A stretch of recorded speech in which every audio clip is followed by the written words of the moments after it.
Je poursuis sur ce dossier avec Christine Fréchette, qui est ministre québécoise de l'Immigration. Bonjour, Madame la ministre. Oui, bonjour Esther. D'abord, sur le 100 millions d'Ottawa pour compenser pour les demandeurs d'asile, votre collègue aux relations canadiennes, le ministre Roberge, a qualifié ça d'acompte la semaine dernière. Vous qualifiez ça de comment? C'est quand même invraisemblable que la Ville de Toronto ait reçu des fonds qui ont été annoncés la semaine dernière par le fédéral. Donc, que la Ville de Toronto ait reçu plus d'argent que le Québec au grand complet, considérant que c'est le Québec qui a reçu le plus grand nombre de demandeurs d'asile. Bon, c'est un fonds qui, nous dit-on, va servir à l'hébergement temporaire et c'est pour l'année 2023. Donc, effectivement, c'est une sorte d'acompte parce que nous, on n'a pas encore terminé les calculs de ce que ça nous aura coûté, les demandeurs d'asile, de les accompagner, de les accueillir pour l'année 2023. Alors, c'est une sorte d'avance, on pourrait dire. Mais nous, notre demande à la base, là, celle pour laquelle on veut une réponse, puis de manière urgente de la part du fédéral, c'est sur le 470 millions qui a été assumé par le gouvernement du Québec pour les années antérieures, soit les années 21 et les années 2022. Donc là-dessus, on a encore des réponses à obtenir du fédéral. Oui. Avez-vous des discussions justement avec le fédéral présentement là-dessus? Oui, il y a des discussions dans plusieurs canaux, je vous dirais. Donc, moi, bien sûr, je discute avec mon interlocuteur, M. Miller. Il y a également le ministre des Finances qui est en discussion avec la ministre des Finances, Mme Freeland. Il y a également le lieutenant du Québec qui est sollicité également pour essayer de dénouer cette impasse parce qu'on a besoin que le gouvernement canadien prenne action, non seulement sur l'aspect financier, mais aussi sur l'aspect des visas. On a besoin qu'il y ait un resserrement des critères de gestion des visas. Et là, ça fait longtemps que le fédéral nous dit qu'il y aura des choses qui vont bouger. Je pense que le temps est venu de prendre action. Et il y a également un besoin de mieux répartir les demandeurs d'asile dans l'ensemble des provinces du Canada. Et là, je sais que l'Ontario en prend déjà une bonne part, mais les autres provinces n'en prennent que trop peu. Si on regarde au niveau, par exemple, des provinces maritimes, les 4 provinces maritimes mises ensemble en 2023, elles ont reçu 380 demandeurs d'asile.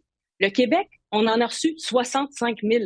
Alors, je veux bien croire qu'on est plus nombreux au Québec, mais n'en demeure pas moins que les ratios demeurent complètement disproportionnés par rapport entre le Québec et les provinces maritimes. Puis il en va de même également pour les provinces de l'Alberta, Manitoba, Saskatchewan, etc.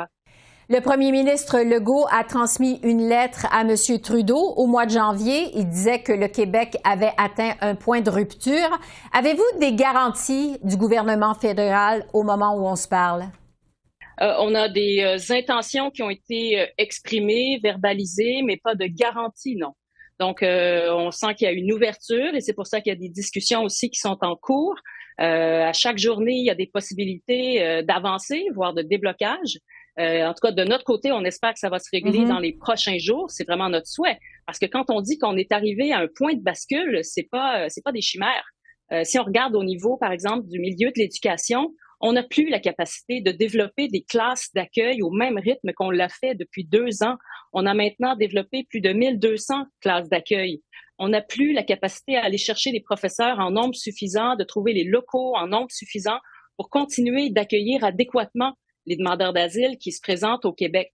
Et là, je vois que le fédéral dit qu'il y en a plusieurs qui quittent, mais bon, le temps qu'ils restent au Québec, nous, on est au rendez-vous pour les accompagner, pour leur offrir le soutien adéquat. Mais s'ils sont trop nombreux à arriver en plus dans une zone relativement circonscrite, à savoir Montréal ou le Grand Montréal, ben ça crée une pression énorme, à la fois sur nos services d'éducation, sur le milieu de l'habitation, parce que tout un chacun sont à la recherche, bien sûr, d'un loyer le plus abordable qui soit.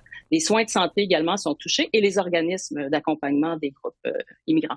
Vous voulez que les demandeurs d'asile soient envoyés dans d'autres provinces. Comment ça fonctionnerait au juste?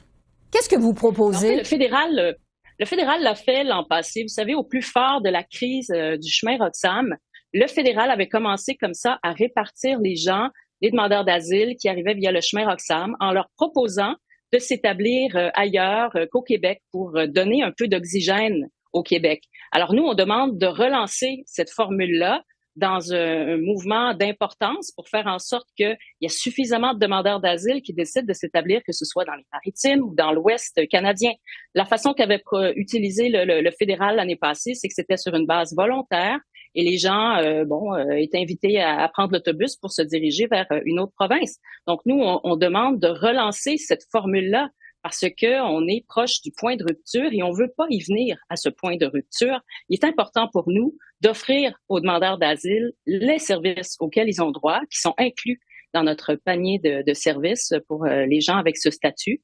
Et néanmoins, il va falloir qu'il y ait des changements parce que s'ils continuent à arriver en grand nombre, tel que c'est le cas depuis 2 ans, ça ne pourra pas être tenable pour le Québec. Donc, les envoyer dans des autobus dans une province où ils veulent pas nécessairement aller, c'est bien ce que vous proposez?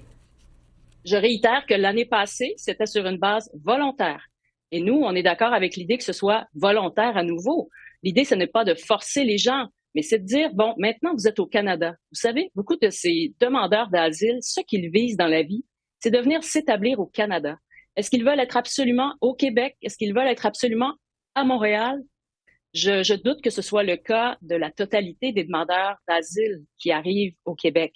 Donc, nous, notre idée, c'est de dire au fédéral, comme il l'a fait l'année passée, offrez aux gens la possibilité d'aller dans d'autres provinces. Les Maritimes, ils ont des enjeux au niveau de la pénurie de main-d'œuvre. Alors, c'est une occasion pour elles d'avoir des gens qui viennent prêter main forte pour des postes qui sont vacants depuis très longtemps. Donc, il y a un potentiel intérêt, j'en suis convaincue. Il l'a eu l'année passée avec le chemin Roxham. Je suis convaincue qu'encore les provinces maritimes puis dans l'Ouest canadien, il y a un potentiel pour amener un nombre significatif de demandeurs d'asile chez eux. Le ministre Miller dit qu'il ne faut pas les traiter comme du bétail. Qu'est-ce que vous répondez à ça? Ben, je me surprends qu'il utilise cette expression-là parce que ce faisant, il qualifie les gestes de son propre gouvernement. Il qualifie les gestes de son prédécesseur. C'est eux qui ont mis de l'avant ce système l'an passé. Alors, je ne vois pas pourquoi il fait référence à une telle expression. Moi, je ne l'utiliserai jamais parce que c'est absolument pas la conception que l'on a. Et ne serait-ce que de l'évoquer, je trouve que c'est d'aller trop loin. Mais ça reste que c'est un système qui, l'année passée, a été utilisé sur une base volontaire et qui a grandement aidé le Québec. Pour nous, ça fait une énorme différence parce qu'on est en pénurie de main-d'œuvre, alors tant sur le domaine de la santé que dans le milieu de l'habitation, que dans le milieu de l'éducation. On a de la difficulté à aller chercher les ressources adéquates pour aider les gens qui arrivent au Québec.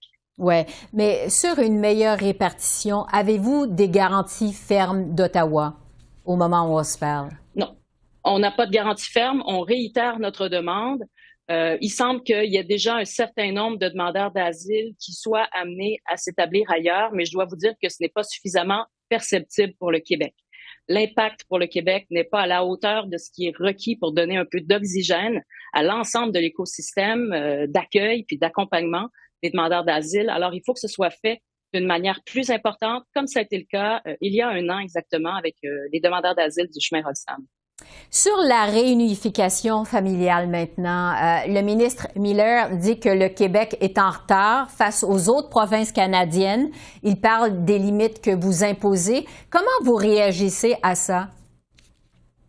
Bon, d'une part, je suis très sensible au stress qui est vécu par les gens qui sont dans un processus de regroupement familial. Je sais que ça impacte les gens d'une manière très personnelle. Nous, on a mené une consultation parlementaire cet automne et au terme de cette consultation parlementaire, on a adopté des engagements pour les 2 prochaines années, c'est-à-dire l'année présente et l'année 2025.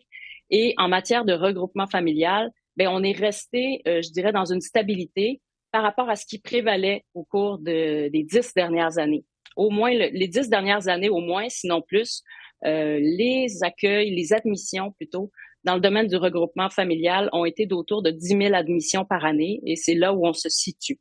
Donc, voilà, on est dans une forme de stabilité. Je comprends qu'il y a plus de volume qu'auparavant, ce qui crée davantage de délais d'attente.